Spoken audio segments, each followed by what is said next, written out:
Jésus-Christ est à la porte. Jésus-Christ est à la porte. Mon Dieu est à la porte.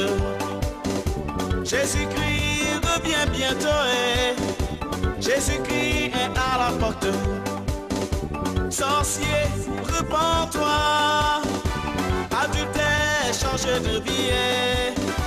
Hypocrite, repens-toi. Ma fête, change de vie. Mon Dieu est à la porte. Repens-toi avant qu'il ne vienne. Repens-toi, il est encore temps. Tu as encore le temps de te ressaisir. Jésus-Christ est à la porte. Laissez-moi vous révéler quelque chose. Hey! La Bible nous dit que Dieu a créé le monde en 6 jours. Et le 7e jour, il s'est reposé. Et lorsque nous comptons les années depuis Adam et Ève, en passant par des hommes comme Noé, Abraham, David, jusqu'à l'époque de Jésus-Christ de Nazareth, nous comptons 4000 ans. Et de l'époque de Jésus jusqu'à aujourd'hui, nous comptons 2000 ans. Cela fait un total de 6000 ans. Nous sommes alors dans le 7e millénaire. Et Dieu nous dit encore dans sa parole que 1000 ans à ses yeux sont égales à un jour. Nous pouvons conclure que ce millénaire correspond au 7e jour, le jour du repos, le jour du Seigneur. Alléluia. Dieu aura mis alors 6000 ans pour parler à l'humanité. 6000 ans pour que les hommes renoncent au péché. 6000 ans pour réconcilier l'humanité avec lui. 6000 ans de patience, 6000 ans d'attente. Croyez-moi, ce millénaire ne passera pas sans que Jésus ne revienne.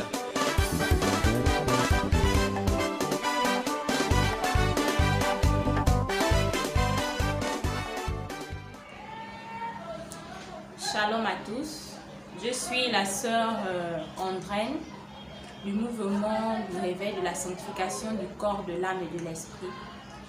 Je viens pour vous partager avec vous une expérience que Dieu a permis que je puisse avoir.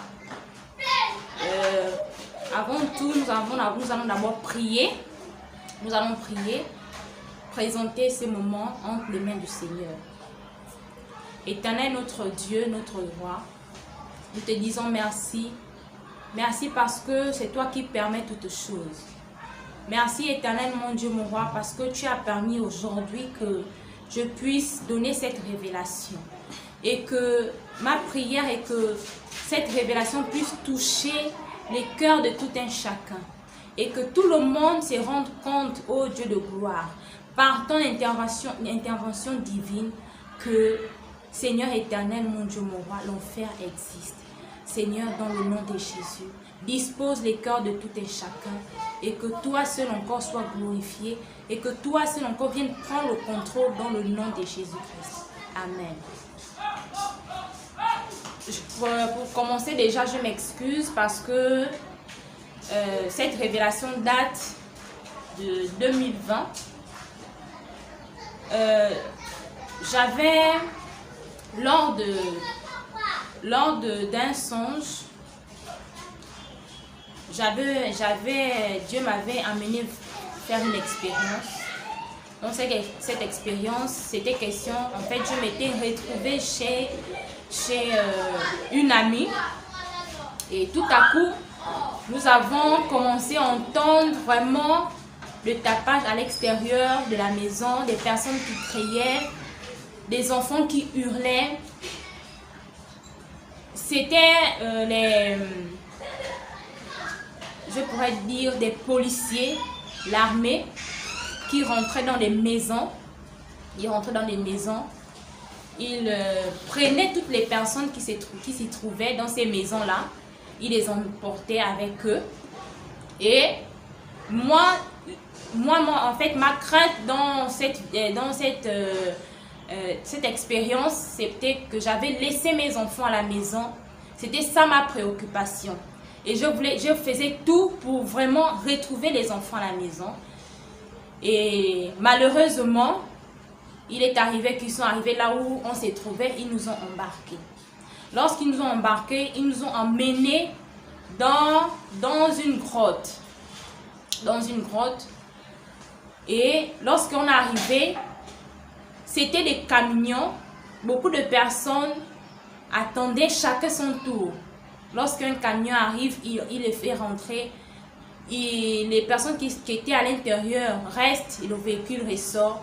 Mais et après, ça arrivait à notre tour.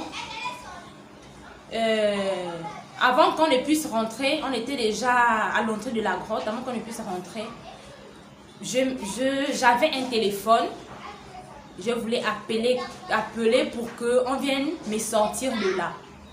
Mais malheureusement, l'un des personnes qui étaient dans